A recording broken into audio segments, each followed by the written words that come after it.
في البدء كان الكلمة والكلمة كان عند الله وكان الكلمة الله.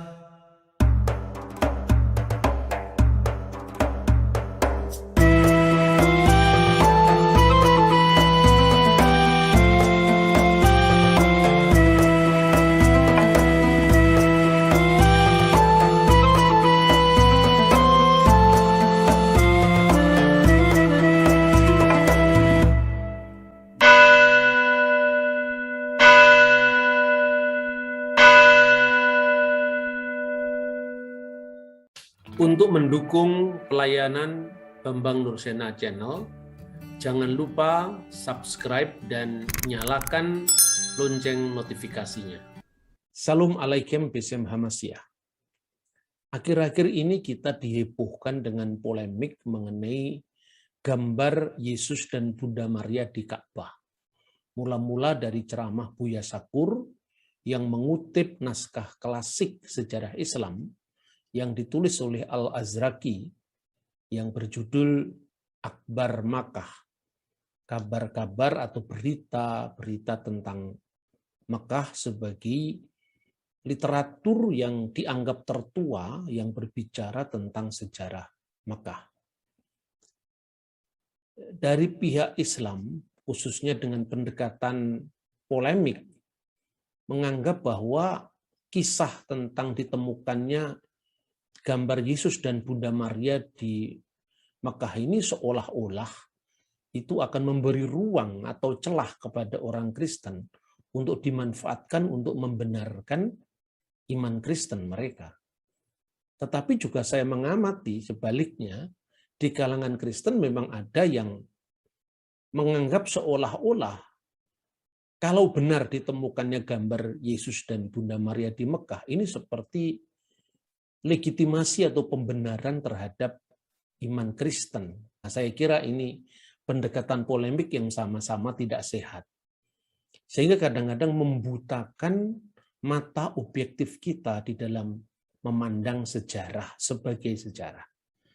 Nah, saudara-saudara yang mengasihi Tuhan dan mengasihi perdamaian, saya ingin mengutip apa yang diceramahkan oleh Buya Sakur ini untuk memberikan sekilas pemahaman kepada orang-orang Kristen mengenai polemik yang sedang rame-ramenya kita ikuti ini.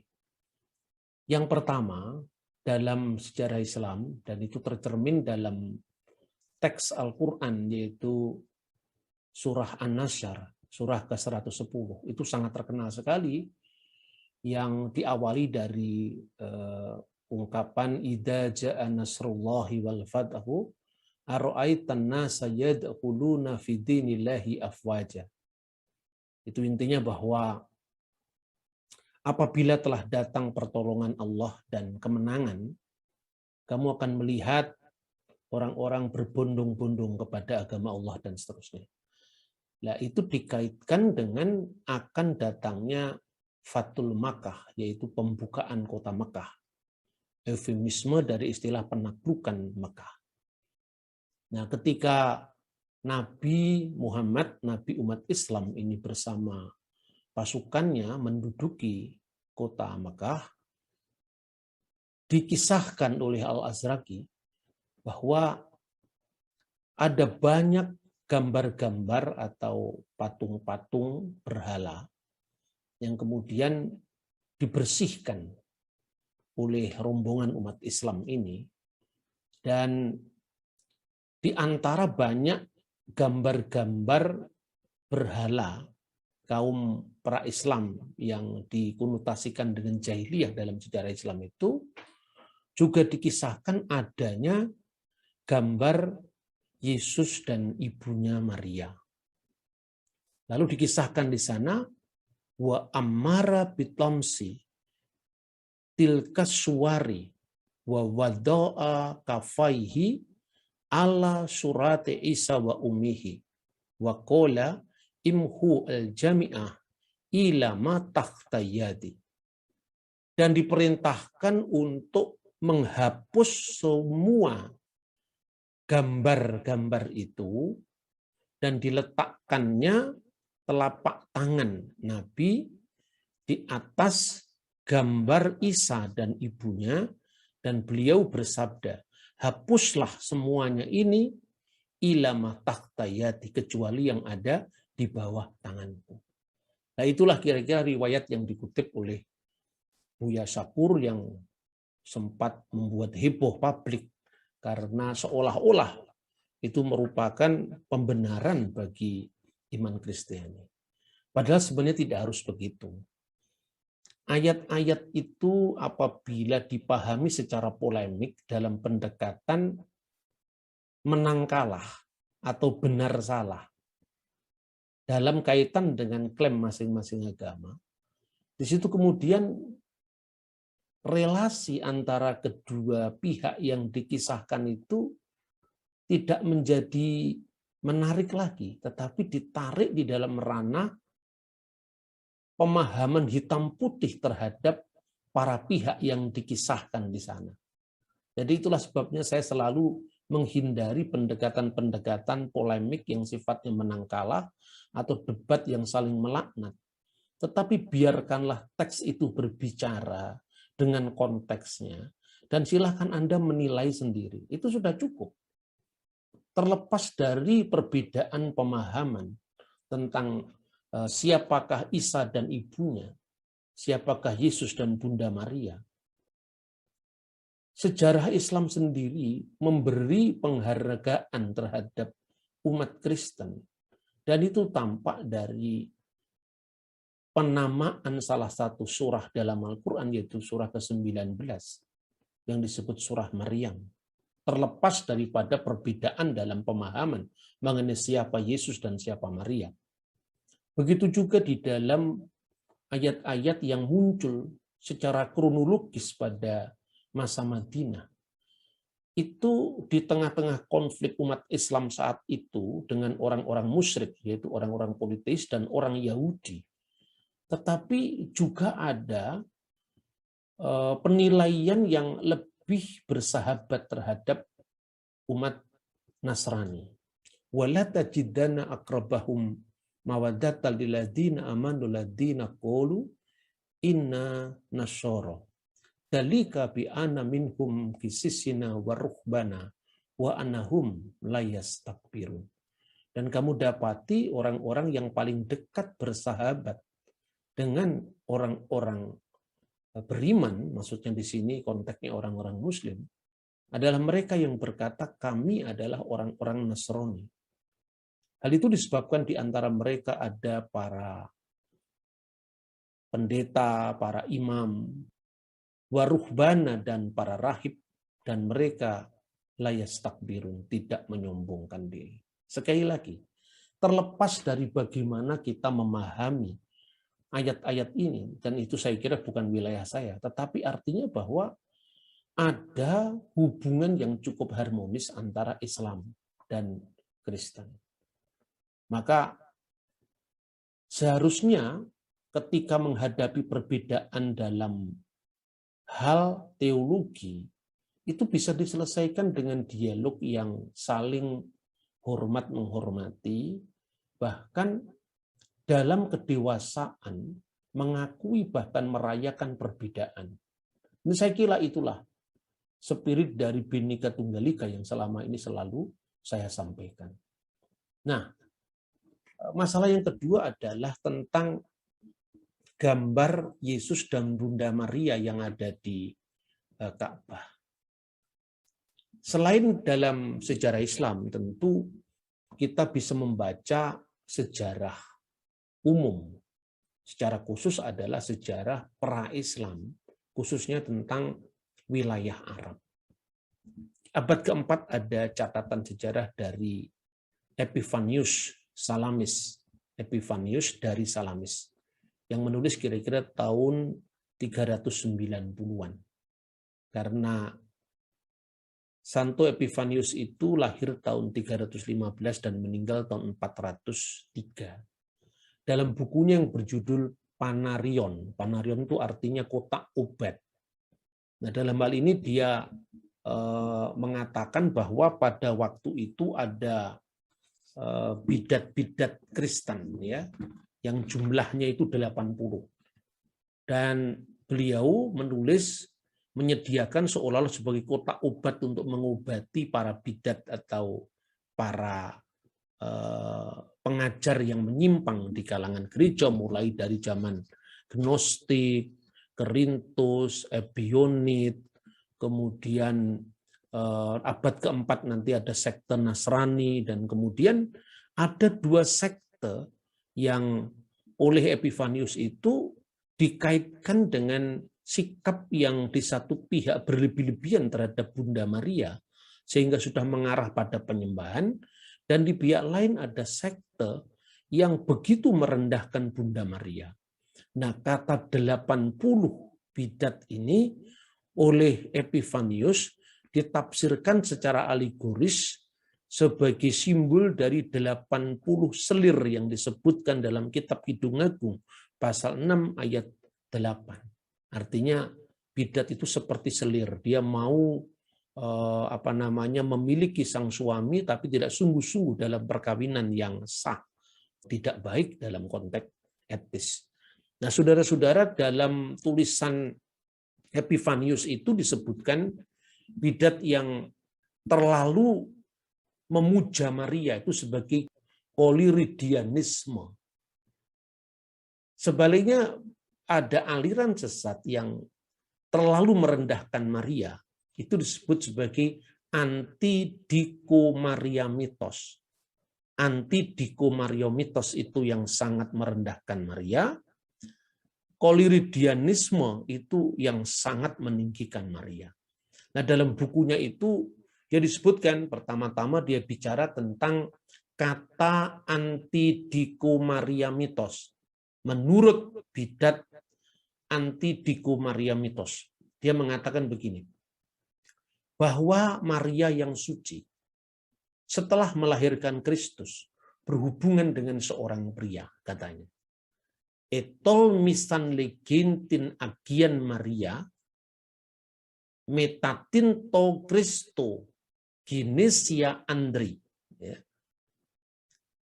Kemudian ada yang mengatakan ia berhubungan badan dengan Yusuf. Sunitei pimi de autoto Yusuf. Nah, itu bidat yang pertama. Ini saya sekedar mengutip dari suara atau informasi dari abad keempat. Nah, sementara itu ada kelompok bid'ah, kelompok heretik yang begitu meninggikan Maria. Itu dikisahkan juga di dalam bab yang diberi judul kata koliridianon. Menurut atau ajaran menurut koliridianisme. Dia mengatakan begini. Diiguntai gar ostines gunaikas ekeise enti Arabia, ya, ekeise enti Arabia apoton meron tis tragis. Dikisahkan beberapa wanita di Arab memperkenalkan ajaran yang ganjil dari wilayah Trakis atau Trasia. Bagaimana ajaran yang ganjil itu?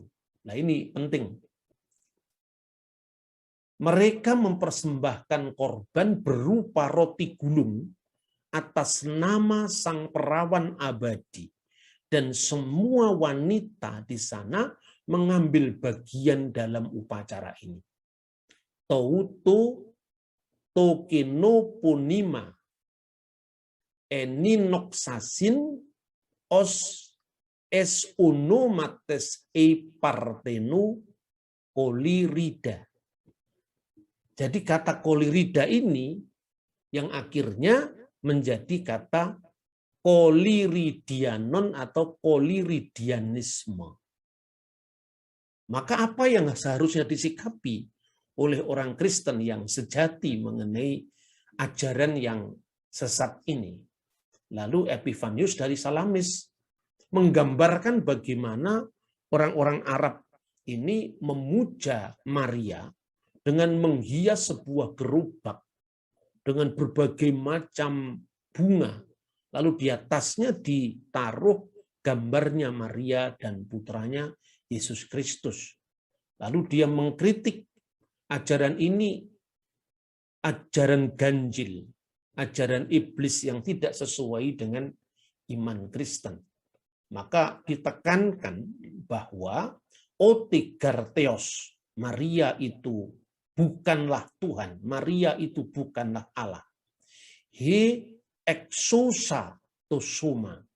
Dan tubuhnya Maria itu tidak berasal dari surga, dia adalah manusia biasa. Begitu ditekankan. Yang berasal dari surga itu Sang Logos yang dikandungnya. Kalimatullah, firman Allah yang dikandung oleh Maria, yang itu berasal dari surga.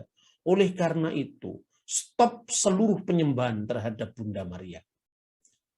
Meskipun kita harus menghormati Maria, entimi esto Maria, kita harus tetap menghormati Maria.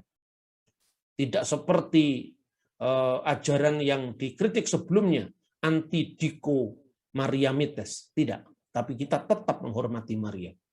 Entimi esto Maria. Tetapi, hudi pater ke ios ke agion pneuma, proskunisto, tetapi Bapa, Putra, dan Roh Kudus yang harus disembah. Tin Marian mideis proskunito, dan bukan Maria yang disembah. Ini adalah catatan sejarah dari abad keempat dari Epifanius Salamis. Dan sejak itu, gereja tentu tidak menerima ajaran yang salah ini yang memasukkan Maryam dalam penyembahan. Setelah munculnya agama Islam, sekte ini masih dikenal dan dianggap juga sebagai sekte yang keluar dan menyimpang dari ajaran iman Kristen, seperti yang dicatat oleh Yohana Mansur ad-Dimaski, Yohanes Damaskus yang berkarya pada dinasti Umayyah. Nah, yang menarik saudara-saudara, berarti saya mengamatinya itu dalam logika dialog ya, bukan logika polemik. Seperti ini. Teman-teman Muslim yang seolah-olah tidak rela, entah itu benar, entah itu salah, saya tidak menilai itu, bahwa adanya gambar Maria yang ada di Ka'bah dan itu disendirikan oleh Nabi umat Islam itu agar tidak dihapus, dan menurut kisah gambar itu masih bertahan sampai kemudian dihancurkan pada masa dinasti Umayyah. Saya kira ada banyak catatan yang kontroversial tentang itu, tapi kita tidak perlu masuk ke sana. Tapi intinya bahwa kalaupun misalnya Muhammad menyendirikan atau mengkhususkan gambar itu dan tidak menghancurkannya, saya kira itu tidak berarti juga membenarkan ajaran Kristen. Saya kira tidak usah terlalu jauh. Tetapi itu sebagai bentuk respek terhadap agama Kristen. Terlepas daripada kisah itu historis atau tidak. Tetapi kalau saya melihat catatan-catatan gereja, catatan-catatan sejarah tentang bidat-bidat Kristen, dan di situ poliridianisme itu dikutuk sebagai sebuah ajaran yang menyimpang dari iman Kristen, saya kira juga sebaliknya orang Kristen tidak perlu harus menganggap bahwa adanya gambar Maria dan putranya Yesus Kristus itu sebagai semacam pembenaran terhadap iman mereka. Saudara-saudaraku, iman kita tidak tergantung benar atau tidaknya ada gambar Bunda Maria dan Yesus di Ka'bah. Saya kira itu hanya sebuah referensi saja, tapi tidak menjadi dasar dari iman Kristiani. Bahkan kalau kita mengutip dari tulisan Epifanius dari Salamis tadi, justru kemungkinan besar itu adalah sisa-sisa penyembahan pagan yang juga turut dilakukan oleh orang Kristen bersama orang-orang politis yang lain di Mekah. Jadi ada nuansa polemik yang menurut saya tidak perlu harus terlalu diikuti sehingga kita terjebak dalam arus polemik ini. Misalnya, ketika teman-teman polemikus Muslim mencoba untuk menyangkal mengenai adanya gambar Maria dan Yesus yang kemudian oleh Nabi diberikan sikap yang khusus dibanding dengan berhala-berhala jahiliyah yang lain. Itu disangkal dengan misalnya mengutip karya Ibnu Hisham, Sirah Nabawiyah li Ibnu Hisham, yang itu merupakan kompilasi dari penulis sebelumnya, yaitu Ibnu Ishaq yang berasal di abad ke-8.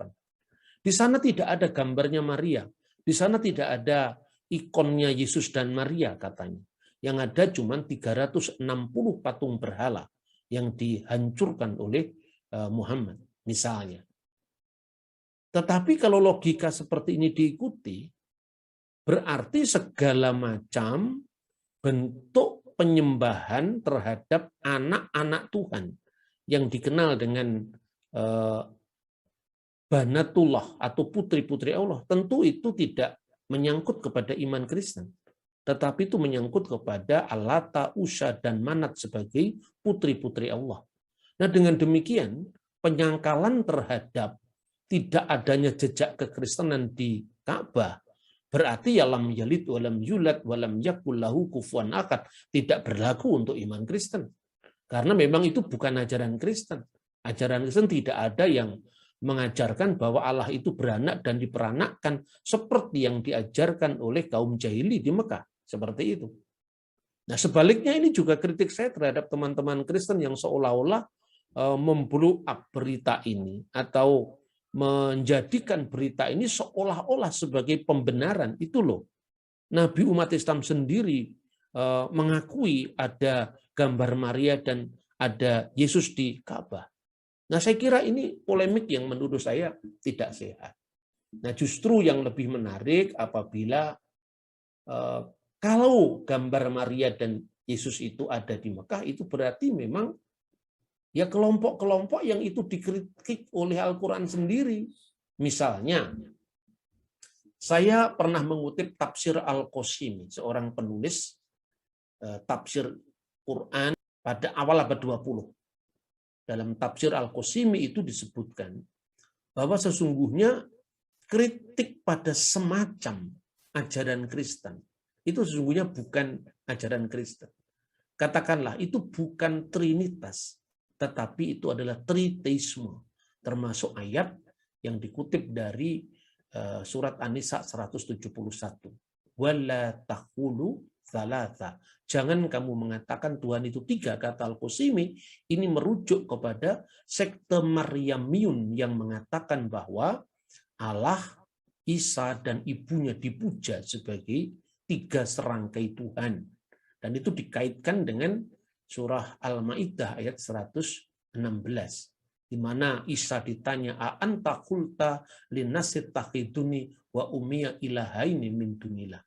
Apakah kamu berkata kepada manusia, kata Allah kepada Isa, jadikanlah saya, Isa, dan ibu saya Maryam ilahaini, menjadi dua ilah min dunillah, di samping Allah.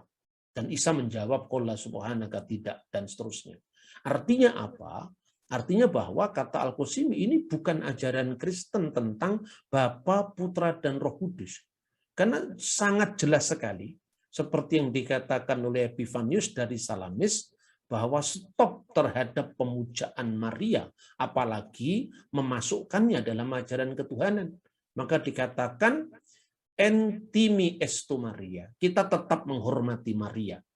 Tetapi hode pater ke ios ke agion pneuma proskunesto, hanya Bapa, Putra, dan Roh Kudus yang disembah. Dan Bapa, Putra, dan Roh Kudus itu tentu bukan tiga Tuhan yang terpisah. Saya berkali-kali mengatakan bicara tentang misteri Tritunggal itu adalah bicara tentang misteri di luar konteks ruang, konteks waktu, bilangan, penjumlahan, pengurangan. Tritunggal itu bicara tentang sebelum segala abad, sebelum ada ruang, sebelum ada waktu, sebelum ada hitungan. Maka kalau dikatakan firman Allah turun dari surga, nazala minas sama'i wat tajasada bi rohil kudus wa min Maryam al-adra, kata pengakuan iman, itu tidak berarti surga jadi kosong. Karena ketika Anda menempatkan bahwa Allah di sini dan tidak ada di sana, berarti Allah terikat oleh ruang dan waktu.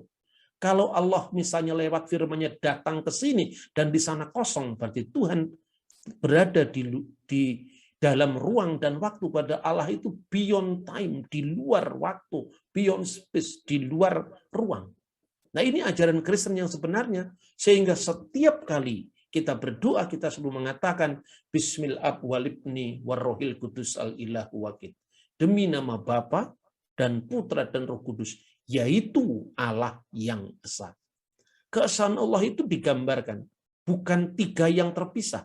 Karena itu bapak-bapak gereja, konsili-konsili apostolik selalu menggambarkan bahwa una substantia tres persona. Tuhan itu satu wujud, tetapi di dalam tiga personalitas, pusat kesadaran, yang satu sama lain itu bisa dibedakan, tapi tidak bisa dipisahkan. Seperti saya, pikiran saya, dan roh saya bisa dibedakan, tetapi tidak bisa dipisahkan. Diskresi non separati, distingsi non divisi. Masing-masing punya keunikan. Pikiran saya bisa dibedakan dengan roh saya. Tetapi roh dan pikiran saya ada dalam diri saya. Nah, itulah yang perumpamaan paling mudah tentang Tritunggal. Tetapi kalau Anda tanyakan, bagaimana yang lebih mudah lagi? Ya tentu, bicara tentang Tuhan itu tidak ada sesuatu yang mudah.